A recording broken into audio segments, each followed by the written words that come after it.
كاملا وعلما نافعا لا ينسى وتوفيقا دائما وصحة ويقين وعافية. اللهم افتح لنا كل خير، اللهم اكفنا بحلالك عن حرامك وأغننا بفضلك عمن سواك، آمين يا رب العالمين. Alhamdulillah, kaum muslimin rahimani wa rahimakumullah.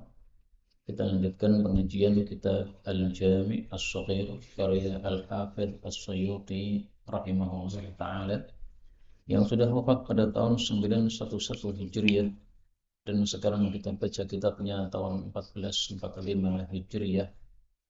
Kita sudah sampai pada hadis 3221. فقال المؤلف رحمه الله تعالى ونفعنا به وبعلومه في الدارين آمين. Diriwayatkan dari Nabi Shallallahu Alaihi Wasallam bersabda, al-biladu, kota-kota atau negara-negara itu adalah biladullah, negaranya Allah. Wal ibadu, dan hamba-hamba ibadullah adalah hamba-hamba Allah. Fahaitsuma, maka dimanapun, asabta, engkau mendapatkan khairan, kebaikan, fa'aqim, maka tinggallah di situ. Hadis riwayat Ahmad, derajatnya dhaif. Menurut para ulama, hadis ini menjelaskan makna ayat Allah Subhanahu wa taala yang ada di dalam Al-Qur'an. Allah Subhanahu wa taala mengatakan pada surah An-Nisa ayat 97, qalu alam takun ardullahi wasi'atan fatuhajiru fiha. Para malaikat menegur orang-orang yang tidak mau hijrah dari Makkah, bukankah bumi Allah itu luas sehingga kalian bisa hijrah ke bumi Allah yang luas itu? Artinya, kalau di Mekah dulu tidak bisa ibadah karena disiksa oleh orang-orang kafir, maka harus pindah ke Madinah di tempat yang bisa untuk ibadah. Karena semua negara ini milik Allah, dan hamba ini hambanya Allah. Sehingga kalau kita berada di satu negara tidak bisa ibadah kepada Allah, pindah ke tempat lain yang bisa ibadah kepada Allah Subhanahu wa taala. Nah, kalau di tempat itu sudah mendapatkan kebaikan alias bisa ibadah kepada Allah, maka tidak usah pindah kemana-mana. Ini tafsiran menurut para ulama. Tapi kata-kata ini, haitsuma asabta khairan, ya, dimanapun kamu dapatkan kebaikan, ini juga bisa ditafsiri yang lain, yaitu kebaikan maksudnya rezeki. Kamu berada dimanapun, terserah. Kalau sudah diberi rezeki oleh Allah di situ, tinggallah di situ. Maka orang Solo tidak harus tinggal di Solo. Kalau ternyata dia menikah dengan orang Sragen dan di sana dapat rezeki dari Allah Subhanahu wa taala, ada pekerjaan di sana, enggak harus pindah ke Solo. Tinggal di Sragen di rumah mertuanya enggak ada masalah. Yang penting dimanapun kita berada mendapatkan rezeki, maka tinggallah di situ. Itu sudah disiapkan oleh Allah rezeki Anda di situ. Dua-dua. Al-baitu rumah, alladhi yang yuqra'u, dibacakan, fihi padanya Al-Quran, yatara'a, itu terlihat, li ahli sama, kepada penghuni langit, kama, sebagaimana, tatara'an nujum, terlihatnya bintang-bintang, li ahli ardi, untuk penghuni bumi. Hadis ini dhaif. Hadis ini menunjukkan bahwa kalau kita membaca Quran di rumah kita, maka rumah kita itu bersinar-sinar. Tapi sinarnya tidak tampak oleh kita, tampak oleh penghuni langit. Sebagaimana kalau kita melihat bintang di langit itu bersinar-sinar. Maka artinya Quran membawa sinar yang menyebabkan terang benderangnya rumah kita. 2-3. Al-bayyi'ani, dua orang yang berjual beli, bil khiyari, boleh memilih. Ma lam yatafarraqa, selama keduanya belum berpisah. Yang dimaksud memilih ini adalah memilih untuk melanjutkan jual beli atau membatalkan jual beli. Meskipun uang sudah dibayarkan, selama masih belum berpisah, maka masih boleh dibatalkan. Saya sudah beli barang ini harga 100.000. Sebelum saya pisah, saya menyesal. Kenapa harga segini, harga 100.000? Akhirnya saya batalkan. Mohon maaf, saya batalkan. Barang saya kembalikan, uang saya minta kembali. Penjual tidak boleh menolak. Demikian juga sebaliknya. Seandainya penjual menjual kepada saya 100.000. Sudah saya bayar 100.000. Penjual teringat, oh iya, ini 100.000 harga tahun kemarin. Sekarang sudah naik, ini 120.000. Nah, dia menyesal. Maka boleh dia batalkan. Mohon maaf, nggak jadi. Uang dikembalikan, barang dia tarik. Nggak apa-apa seperti itu, selama belum berpisah. Tapi kalau sudah berpisah, maka sudah tidak punya hak untuk membatalkan. Fa'in sadaqa, jika keduanya jujur, wabayyana, keduanya menjelaskan, maksudnya menjelaskan aib yang ada pada barang yang dijual atau aib yang ada pada uang yang kita pakai jual beli.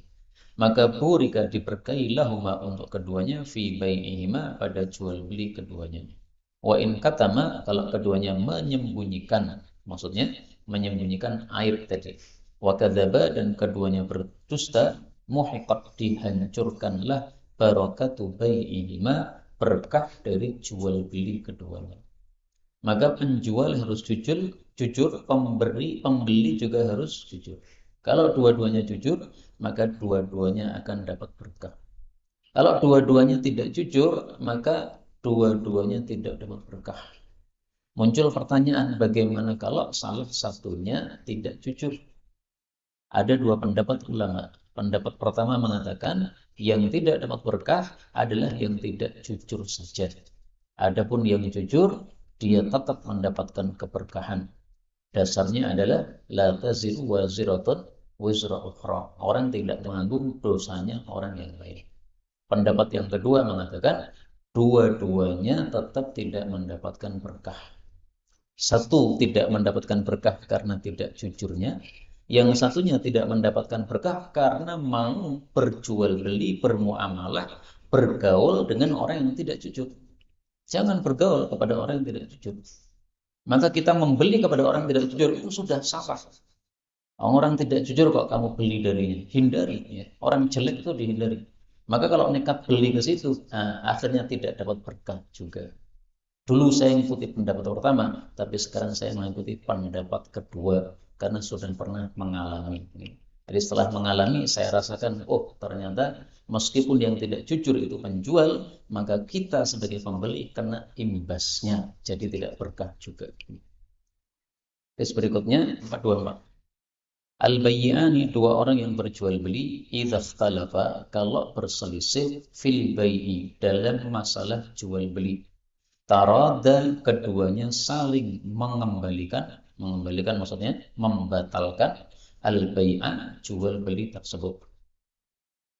Yang dimaksud berselisih dalam masalah jual beli yaitu berselisih tentang salah satu dari sifat-sifat barang yang dibeli.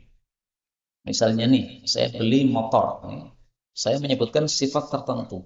Kemudian si penjual membawa motor dengan sifat yang lain. Saya tidak sadar kalau sifatnya itu tidak sesuai yang saya minta. Sudah terlanjur saya bawa dan uang sudah saya serahkan. Begitu sampai di rumah, ternyata, loh kok sifatnya motor tidak sesuai yang saya minta.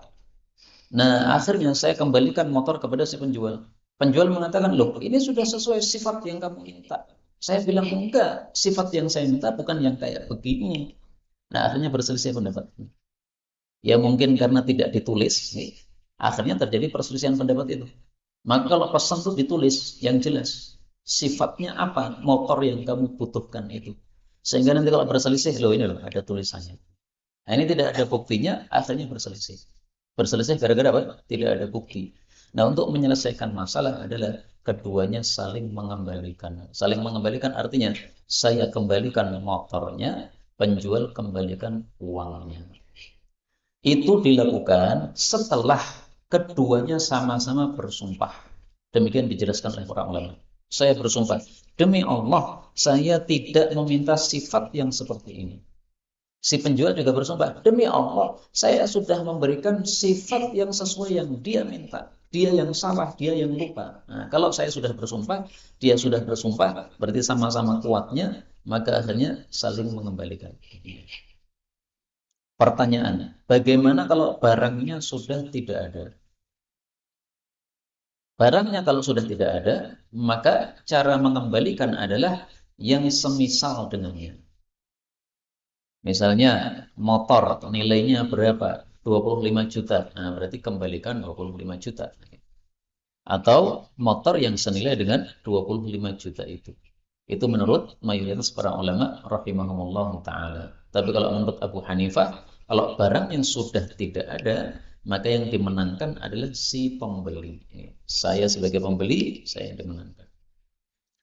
25. Al-bayyinatu, bukti itu wajib alal mudda'i, atas orang yang mendakwa atau menuduh. Wal yaminu, sedangkan sumpah alal mudda'a alaih, bagi orang yang terdakwa atau dituduh. Jadi kalau ada orang yang mendakwa atau menuduh, dia wajib membawa bukti. Tidak ada bukti, ucapannya tidak bisa diterima. Kemarin ada orang tanya kepada saya, apakah benar Hamas itu adalah ciptaan Israel? Sehingga Hamas itu sejak dulu nggak pernah berhasil dilumpuhkan. Karena memang yang buat ya Israel sendiri. Jadi Hamas itu pura-pura nyerang Israel. Sehingga Israel punya alasan untuk nyerang sipil Palestina. Itu sebenarnya sudah sepakatan, sekongkolan antara Israel dengan Hamas. Nah, maka saya jawab, al-bayyinatu 'alal mudda'i. Ada orang mendakwakan seperti itu. Hamas buatan Israel. Mana buktinya? Kalau nggak bisa mendatangkan bukti, jangan ngomong. Nggak boleh. Dosa. Itu namanya menuduh.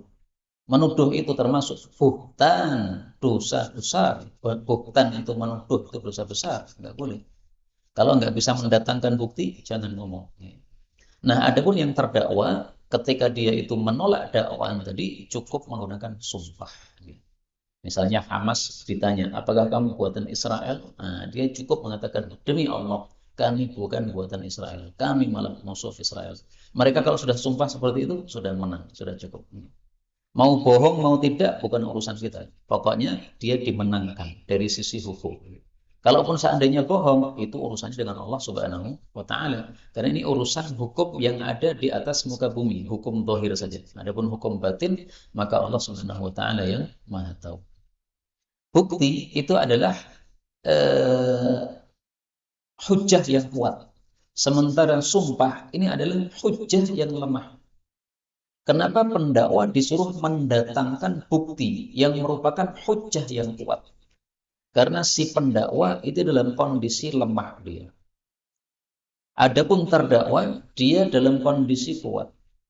Sehingga dia cukup mendatangkan hujjah yang lemah, yaitu sumpah. Maka orang yang sudah kondisinya kuat, cukup membawa sumpah, itu sudah cukup. Tapi orang yang kondisinya lemah, tidak punya bukti apa-apa, harus membawa hujjah yang kuat, yaitu bukti. 26. Al-bayyinatu, bukti itu alal mudda'i, wajib atas orang yang mendakwa atau menuduh. Wal yaminu, adapun sumpah ala man angkara, atas orang yang mengingkari tuduhan. Illa, kecuali fil qasamah, dalam kasus qasamah. Kalau dalam kasus qasamah, maka kaidah ini tidak berlaku. Tapi hadis yang kedua ini derajatnya dhaif. Kalau yang tadi sahih. Qasamah itu apa sih? Qasamah itu gini, Pak. Ada seseorang terbunuh di tempat kampung lain. Si pembunuh siapa tidak diketahui.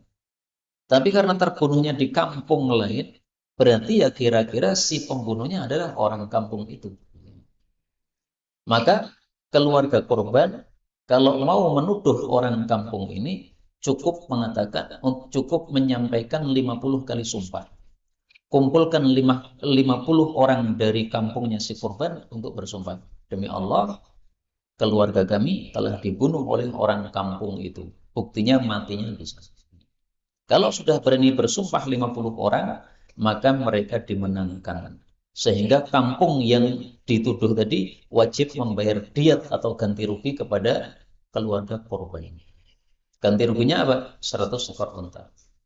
Tapi kalau si kampung yang tertuduh ini tadi tidak mau menerima tuduhan, maka cukup mereka datangkan 50 orang dari kampung itu. Demi Allah, kami tidak membunuh orang ini. Kami pun nggak ngerti siapa yang membunuh. Tiba-tiba pagi-pagi sudah ditemukan di kampung kami. Bisa jadi ada orang membunuh kemudian dibuang di kampung kami. Kami nggak tahu. Nah, kalau mereka sudah 50 kali sumpah bahwa mereka tidak membunuh, maka mereka dimenangkan sehingga yang harus membayar diat atau ganti rugi adalah pemerintah. Pak Jokowi kalau zaman sekarang ini. Nah, maka setiap ada pembunuhan tidak terkuak siapa yang membunuhnya, maka Pak Jokowi yang apa? Membayarnya dari Baitul Mal. Yang dari Baitul Mal. Jelas nih? Maka dalam qasamah ini justru orang yang menuduh cukup bersumpah. Kampung yang menuduh tadi apa? Cukup bersumpah, tapi harus 50 sumpah. Itu namanya qasamah. Sudah selesai hadis-hadis yang dimulai dengan huruf ba. Sekarang kita lanjut pada babu harfit ta. Hadis-hadis yang dimulai dengan huruf ta. 27. Tabi'u, iringkanlah bainal haji, antara haji wal umrah dan umrah. Maksudnya, kalau sudah melakukan haji, segeralah melakukan umrah. Atau kalau sudah melakukan umrah, segeralah melakukan haji. Jadi misalnya kita safar ke Mekah, ibadah haji. Jangan haji tok. Haji selesai, segera lakukanlah umrah. Atau umrah selesai, segera lakukanlah haji. Supaya apa? Fa'innahuma, karena sesungguhnya keduanya yang fiyanil faqra, melenyapkan kefakiran, wadzunuba, dan dosa-dosa. Kama sebagaimana yang fi, melenyapkan, al-kiru, alatnya tukang pandai besi, khabathal hadid, tayangnya besi, wadzahabi, dan emas, wal fiddati, dan perak. Walaysa, dan tidak ada lil hajjatil mabrurah, bagi haji yang mabrur, thawabun, pahala, illal jannah, kecuali surga. Mudah-mudahan semua kita bisa melakukan ibadah haji yang mabrur. Amin ya rabbal alamin. Haji dan umrah menafikan fakir. Gimana maksudnya? Karena haji itu kita mengeluarkan duit. Maka justru malah mengurangi duit. Kok menafikan fakir? Gimana? Dijawab oleh para ulama dengan dua jawaban. Jawaban yang pertama, haji umrah menghilangkan fakir itu seperti sedekah menambah harta. Sedekah menambah harta gimana sih? Uang saya 5.000, saya sedekah 2.000, ya kelong tinggal 3.000. Kok menambah itu gimana maksudnya? Nah, maksudnya menambah berkahnya harta. Demikian juga haji dan umrah melenyapkan kefakiran. Itu artinya bukan berarti uang kita terus jadi bertambah, bukan ya. Tapi maksudnya kita jadi tidak fakir karena diberikan berkah dalam harta kita oleh Allah Subhanahu wa taala. Begitu ya. Maka jangan bayangkan haji umrah keluar duit 10 juta, Allah akan ganti 100 juta. Jangan membayangkan begitu. Kalau panjenengan bayangkan begitu, sudah keluar 10 juta, nggak balik 100 juta, nanti jadi menyesal nih. Wah, Allah piye, wis tak kei 10, ranai 100. Nah, jadi nggak ikhlas nanti dalam ibadahnya kepada Allah Subhanahu wa taala. Jawaban yang kedua, menafikan kefakiran itu maksudnya adalah karena kekayaan hakiki itu adalah kaya pahala. Maka menafikan kefakiran berarti apa? Kefakiran pahala. Memang haji umrah pahalanya besar. Sehingga menafikan kefakiran yaitu fakir dari pahala. Pahalamu sakit. Itu maksudnya. 28. Tabi'u, iringkanlah bainal haji, antara haji wal umrah dan umrah. Fa inna, karena sesungguhnya mutaba'ata, mengiringkan ma bainahuma, antara keduanya, tazidu fil umri, menambah usia. Nah, menambah usia ini juga ada dua tafsiran. Tafsiran pertama, usianya betul-betul tambah. Mestinya 50 ditambah oleh Allah jadi 60. Tapi tafsiran yang lebih bagus adalah menambah berkahnya umur. Usia nggak akan berubah ya. Sudah ditetapkan oleh Allah 50 ya 50, tapi jadi berkah. Warizki, dan menambah rizki, sama juga rizkinya jadi berkah.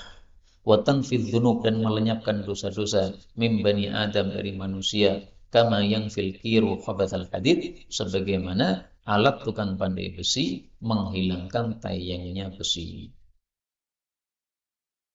Hadis ini sama dengan sebelumnya ya. 29. Ta'kulun naru, api akan melahap, api neraka akan melahap, ibna Adam manusia illa athara sujud, kecuali bekas sujud tidak akan dimakan oleh api neraka. Haramallahu, Allah haramkan azza wa jalla ala nari, bagi neraka, antak pula untuk memakan athara sujud, bekasnya sujud. Hadis ini sahih. Bekasnya sujud itu apa? Diperselisihkan oleh para ulama. Sebagian mengatakan bekasnya sujud ini adalah wajah. Karena kita sujud dengan wajah kita. Sehingga orang muslim yang masuk neraka semuanya terbakar selain wajahnya. Sehingga ketika umat Islam yang berada di surga disuruh untuk mengeluarkan saudara-saudara mereka yang ada di neraka, mereka tahu karena wajahnya nggak gosong. Oh ini Pak, saudara saya. Oh ini Pak, teman kita muslim. Tolong dikeluarkan dari neraka. Pendapat yang kedua, athar sujud, bekas sujud itu adalah 7 anggota sujud. Wajah, kedua telapak tangan, kedua lutut, dan kedua ujung kaki. Semuanya tidak terbakar oleh neraka. Ini menunjukkan fadilahnya salat dan fadilahnya sujud. 30. Tabban, rugi atau celaka, lidzahabi, bagi emas, wal fiddah, dan perak. Maksudnya, Allah melazimkan kecelakaan, kebinasaan bagi emas dan perak. Maka para sahabat kaget. Mereka bertanya kepada Rasul sallallahu alaihi wasallam, "Ya Rasulullah, kalau emas dan perak membuat rugi, terus kita harus mengumpulkan harta apa? Kan harta kan adanya emas perak. Kalau sekarang ya duit rupiah." Maka Rasulullah menjawab, simpanlah harta 3. 1, lisan yang berzikir. 2, hati yang bersyukur. 3, istri yang solehah. Itulah harta yang paling utama untuk disimpan. Tapi hadis seperti ini yang mencela emas perak, mencela harta, ini harus dikompromikan dengan hadis yang lain yang memuji orang-orang kaya yang bersedekah. Maka ringkasnya, harta itu tercela apabila tidak dilakukan kewajiban Allah terhadap harta tadi. Tidak mengeluarkan zakatnya, tidak digunakan untuk silaturahmi padahal mampu menggunakannya untuk silaturahmi. Maka itulah yang diancam oleh hadis ini, menjadi binasa nanti masuk neraka. Tapi kalau harta digunakan untuk kebaikan, maka tidak termasuk hadis ini. 31. Tabassumuka, senyummu, fi wajhi akhika, kepada wajah saudaramu sesama muslim, laka sedekah, bagimu adalah sedekah. Maksudnya mendapatkan pahala seperti pahala sedekah. Wa amruka bil ma'ruf, dan amar ma'rufmu, wa nahyuka 'anil munkar, dan nahi munkarmu, sedekatun, juga mendapatkan pahala seperti sedekah. Wa irsyaduka, dan menunjuki kamu, ar-rajula, kepada seseorang, fi ardid dhalal, pada tanah yang bingung dia. Jadi dia nggak tahu mau pergi kemana, kita tunjukkan. Itu laka sedekah, bagimu juga berpahala seperti sedekah. Wa imatatukal hajar, dan menyingkirkan kamu terhadap batu, wasyauka, dan duri, wal azma, dan tulang, anit tariqi, dari jalan, laka sedekah, bagimu itu juga mendapatkan pahala seperti sedekah. Para ulama menghasung, kalau kita menemukan gangguan di jalan, maka disingkirkan dengan mengucapkan la ilaha illallah. Kenapa? Karena cabang iman itu ada 70 sekian. Paling atas adalah la ilaha illallah, paling rendah adalah menyingkirkan gangguan dari jalan. Maka mereka berpikir, paling bagus kalau menyingkirkan gangguan dari jalan, yang ini merupakan serendah-rendah atau paling kecilnya cabang iman, digabungkan dengan cabang iman yang paling tinggi, yaitu la ilaha illallah. Nah, maka silahkan, ini usulan dari para ulama dilakukan, cari gangguan di jalan, singkirkan dengan la ilaha illallah. Wa ifraduka, dan menuangkanmu, min dalwika, dari ember, fi dalwi akhika, pada ember saudaramu, laka sedekah, bagimu juga bernilai sedekah. Hadis ini sahih. Hadis ini maksudnya, intinya adalah hidup itu jangan uzlah atau menyingkir dari manusia. Karena kalau menyingkir dari manusia, maka banyak sekali kebaikan-kebaikan yang tidak dapat kita lakukan. Tapi kalau kita hidupnya bergaul dengan manusia, maka banyak kesempatan untuk kita dapat pahala. Ketemu orang senyum, pahala. Orang melakukan kebaikan, kita ikut-ikut memerintahkan kebaikan itu pahala. Teman kita melakukan kemungkaran, kita larang, maka berpahala. Pahala tok bergaul dengan manusia itu. Maka uzlah itu tidak dihasungkan kecuali kalau terpaksa. Sekampung orang bejat semua. Maka kalau kita tidak kalau kita gabung sama mereka pasti ikut bejat. Nah, saat itulah kita uzlah, nyingkir. Tapi kalau ada sholat jamaah, ada pengajian, ada jumatan, jangan menyingkir.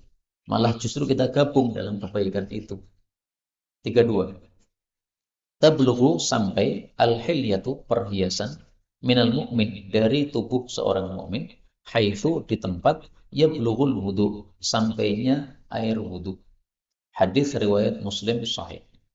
Maksudnya orang mukmin umat Nabi Muhammad SAW besok di akhirat akan cemerlang anggota tubuhnya karena di dunia berwudu. Nah, cemerlangnya itu sampai air wudhu kita. Di mana sampainya air wudhu? Wudhu kan tangan kan sampai siku ini. Nah, berarti cemerlangnya sampai siku ini. Kemudian wajah kita cemerlang karena kita berwudhu ini. Karena itu menurut sebagian ulama disunnahkan berwudhu itu dimantapkan. Jangan berwudhu sampai siku saja, tapi lanjutkan sampai ketiak. Supaya nanti di akhirat ini semuanya bersinar-sinar sampai ketiak ini. Demikian juga kalau cuci kaki, jangan hanya sampai mata kaki, tapi lanjutkan sampai paha. Semuanya dibasahi dengan air wudhu. Supaya nanti di akhirat sampai paha bersinar-sinar. Nah, pendapat yang lain mengatakan, enggak. Tidak pernah Nabi mengajarkan cara berwudhu seperti itu. Wudhunya Nabi, kaki sampai mata kaki, tangan sampai siku. Jangan menyelisih sunnah Rasulullah SAW. Pendapat yang kedua ini yang lebih saya sukai. Karena wudhu termasuk ibadah dan kita disuruh meniru dalam ibadah kita kepada Rasulullah SAW. Laqad kana lakum fi Rasulillah iswatun hasanatun. 33. Tajafau maafkanlah an uqubati untuk hukuman zil muru'ati orang-orang yang memiliki muru'ah atau kesolehan. Hadis ini sahih. Maksudnya adalah orang-orang yang biasanya baik, kalau dia melakukan satu kesalahan, itu lebih baik untuk dimaafkan daripada dihukum. Khalifah kan punya rakyat kan. Nah, rakyatnya kan ada yang jelek, ada yang soleh. Orang-orang soleh ini kalau pas salah, dimaafkan saja. Karena toh dia tidak banyak melakukan itu. Tapi orang yang terkenal jelek, jangan dimaafkan. Karena kalau dia dimaafkan, tambah dodro jeleknya. Tapi hendaklah dia dihukum dengan keras. Sebagaimana Sayyidina Umar ketika menjabat sebagai khalifah, ada orang kurang ngajar sekali, dia suka mabuk-mabukan. Kemudian dia mengatakan, mabuk nggak apa-apa, yang penting beriman. Nah, oleh Sayyidina Umar dipukul. Kamu itu ngaco aja kamu ya. Nafsirkan ayat sakar dewi. Akhirnya dipukul oleh Sayyidina Umar.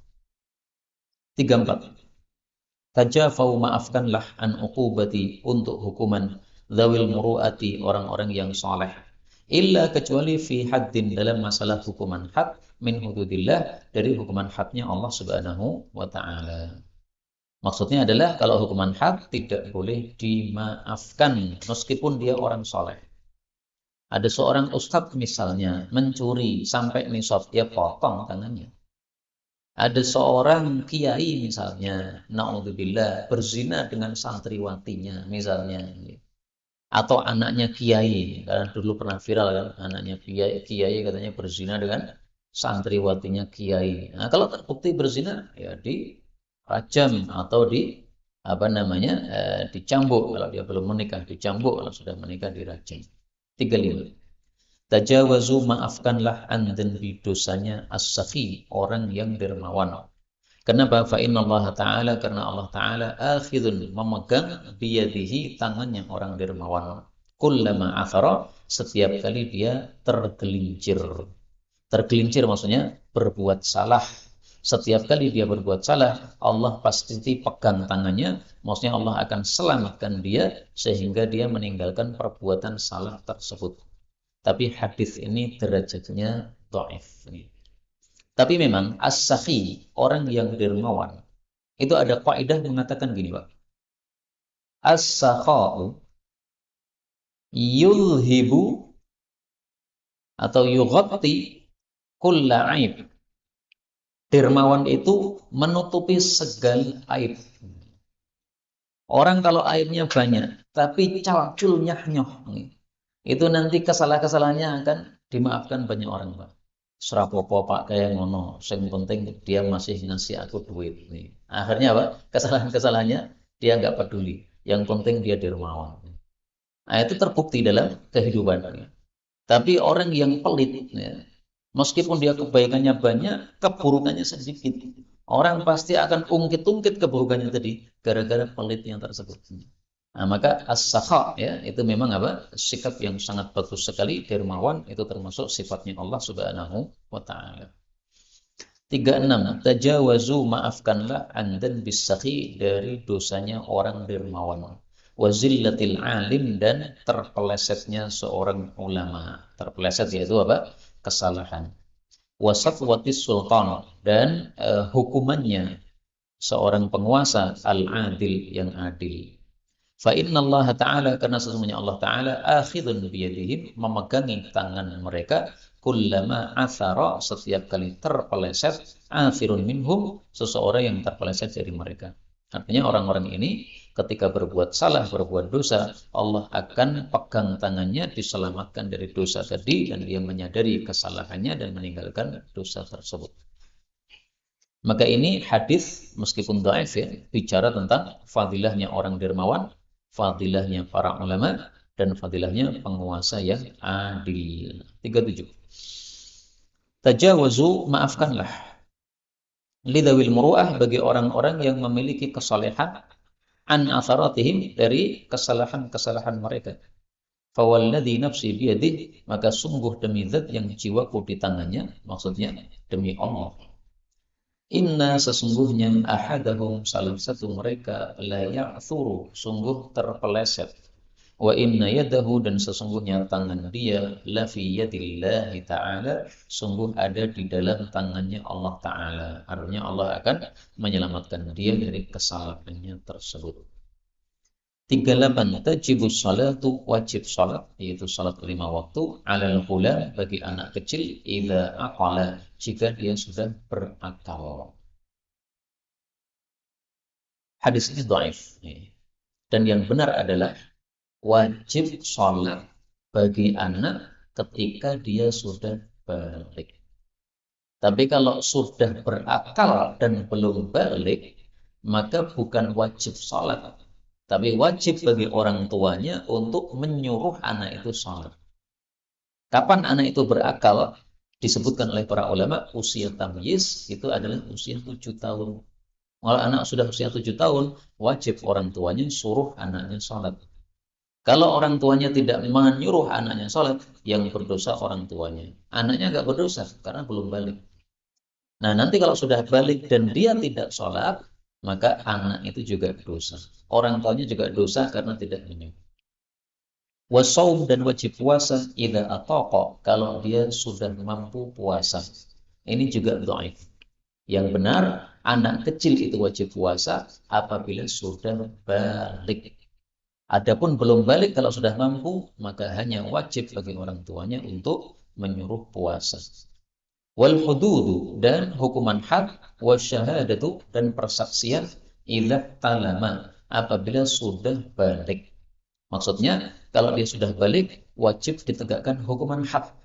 Misalnya anak usia 15 tahun mencuri kotak infak masjid nilainya 1 juta itu sudah mencapai nisab wajib potong tangannya hukuman had. Wasyahadah dan dia diterima sebagai saksi kapan ketika sudah balik. Jadi saksi itu syaratnya harus muslim, syaratnya harus laki-laki, syaratnya harus balik nih. Kalau belum balik belum jadi saksi. Hadis berikutnya 39. Tajibul Jumu'ah, wajib Jum'atan ala kulli muslim, bagi setiap orang muslim. Kecuali 4. Illa, kecuali imra'atan, wanita, tidak wajib Jum'atan. Au sobiyan, atau anak kecil yang belum balik. Au mamlukan, atau budak. Katanya 4, kok cuma 3? Dalam hadis yang lain ada tambahan. Tambahannya apa, Pak? Marid, orang yang sakit. Ya, kita tampilkan hadisnya. Al-jumu'atu haqqun wajibun. Jumatan itu adalah satu kewajiban. Ala kulli muslimin fi jama'ah, bagi setiap muslim dalam berjamaah, illa arba'ah, kecuali 4 orang.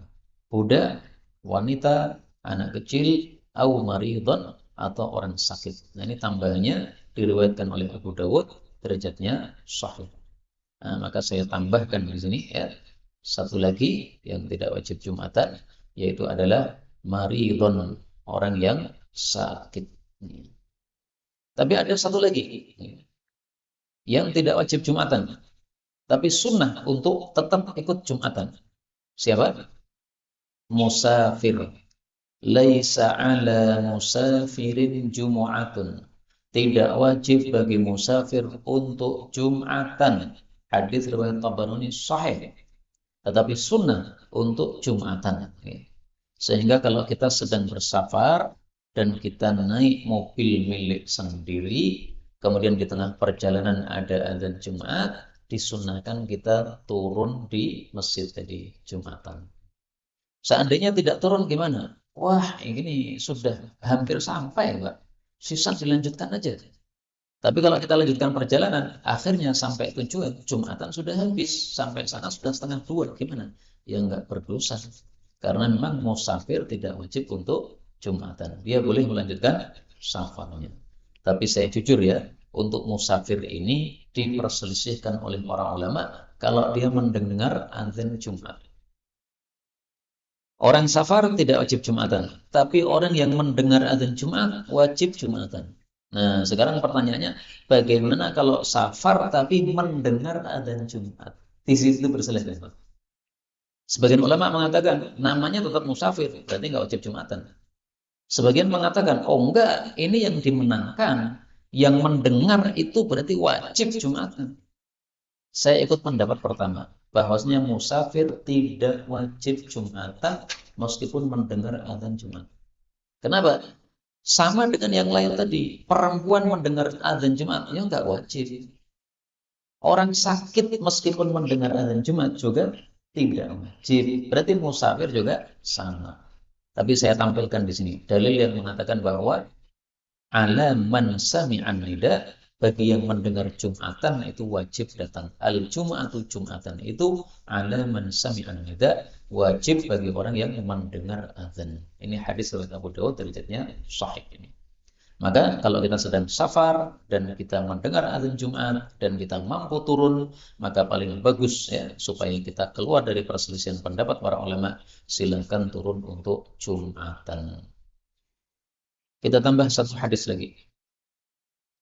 Hadis yang tadi tentang Jumatan itu sahih ya. Hadis terakhir 40.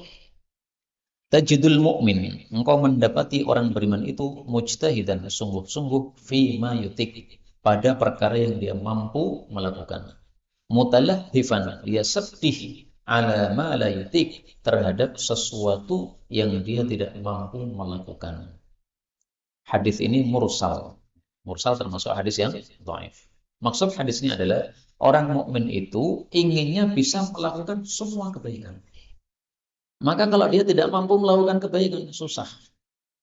Misalnya nih, ada Palestina digempur oleh Israel. Pengennya itu bisa membantu orang-orang Palestina. Tapi karena nggak bisa, susah. Pengennya bisa kasih donasi ke Palestina. Tapi nggak ngerti cara ngasih donasinya gimana, susah. Atau nggak ada duit untuk diberikan donasi kepada mereka, susah. Nah, maka orang beriman, kalau memang sifatnya seperti ini, pengennya itu melakukan semua kebaikan, maka solusinya gimana ketika tidak mampu? Mari kita lakukan yang kita mau. Nggak mampu berjihad, nggak mampu mengirim donasi kepada Palestina, angkat tangan, jam 2 malam, bangun, doa kepada Allah Subhanahu wa taala. Kita tutup majelis ini dengan doa untuk para mujahidin di Palestina dan saudara-saudara kita yang di sana. Allahumma shalli ala Muhammad wa ala ali Muhammad. Allahumma ansuril mujahidin, Allahumma ansuril mujahidin, Allahumma ansuril mujahidin, Allahumma arhamil mustad'afin. Allahumma ayyidhum biruhim minka ya arhamar rahimin. Allahumma dammir a'da'ad-din. Wa sallallahu wa sallam baraka ala nabi Muhammad walhamdulillahi rabbil alamin.